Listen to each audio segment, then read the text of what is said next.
දේවයන් වහන්ස ඔබ වහන්සේ මුළු දඹදිවටම එකම අධිපතියා වනු දැකීම මාගේ එකම ප්‍රාර්ථනයයි. ඒ කළ හැක්කක්ද කේවැට්ට.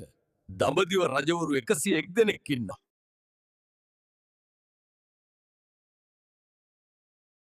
ඒ සංවාදය කුමග්ග ජාතකයේ ඒ 550 ජාතක පොතේ දිගම ජාතක කතාව. 9න් 10ට එන දුර පුතාට පළවෙනි පාඩම සතර කර්මන්තුනේ.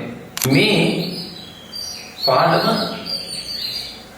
මීටර් දශක කීපයකට එහා උසස් පෙළ නිර්දේශක විච්ච පාඩම. ඉතින් ඒකේ භාෂාව ටික සම්භාව්‍යයි. ඔබට අධ්‍යයනය කරන්න අමාරුයි. මම ඔබ වෙනුවෙන් සකස් කරලා තියෙනවා දවස් 2ක් ඇතුළත මේක කරලා දෙන්න. මේ පාඩම අපි අවසන් කරනවා දවස් 2කින්.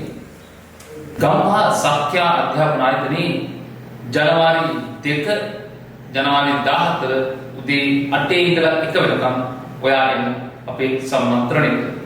වැඩි විස්තර සඳහා පහත තියෙන WhatsApp අංකයට මැසේජ් එකක් දාන්න.